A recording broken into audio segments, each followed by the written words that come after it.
everyone, it's Chandni. Welcome to my channel. And what are we going to learn in Super School today? Yes, I cannot just start my video without asking this question. It's very important. Asking questions, yes.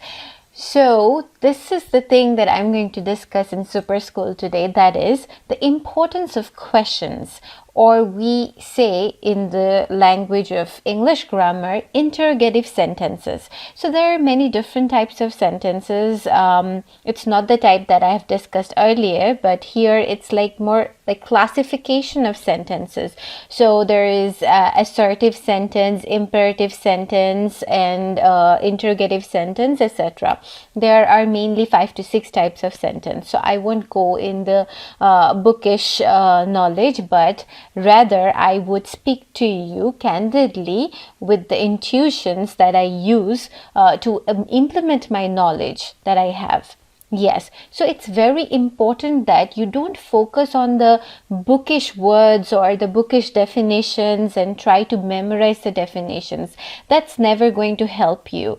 If you just understand the topic and then, take out all the main messages or expressions from it and then put it up with or back it up with your own intuition and implement it to every single place that is possible, then that would be a great practice of your knowledge and it would help you to remember what you learn forever.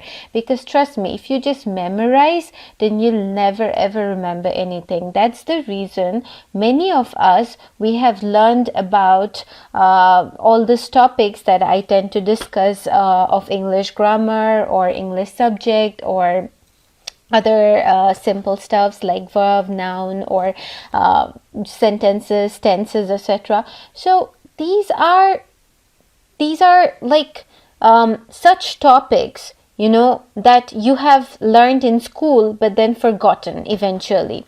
So let's learn things in such a way that we could remember, or we could at least use the main idea of it. Or else there's no point of learning. There's no point of schooling. There's no point of just getting the certificate if you don't have it in your head. Anyways, so interrogative sentences, I want to talk about questions. It's very important to understand, or it's very important to learn the skill of asking questions or making questions or coming up with questions, because questions are very, very important. For example, you met your friend after a long time, and what is the first thing that you say? Hello, how are you? So you start the conversation with an interrogative sentence.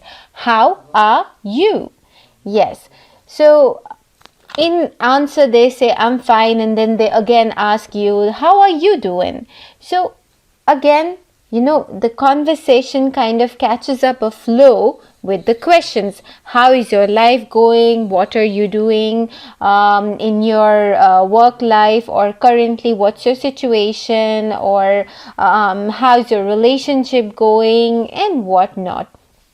So there are many different types of questions that we tend to ask. And then again, the learners who are learning English forget that it's very important before learning the basic sentences or words. It's important to learn how to make questions, because if you can make a question properly, then you'll also be able to answer the question.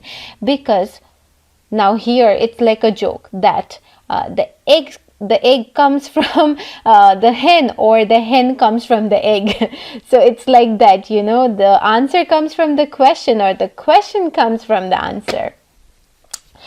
So now it's very important to learn the structure of a sentence, an interrogative sentence. Yes. Now if you are making questions like this, that did you work yesterday? Now, what would be the answer? The answer would be yes, I worked yesterday.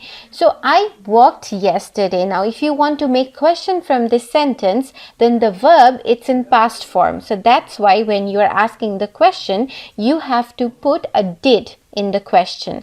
But you cannot say, did you worked yesterday? that would be wrong because did is doing the job of that ed that you're using at the end of the verb work.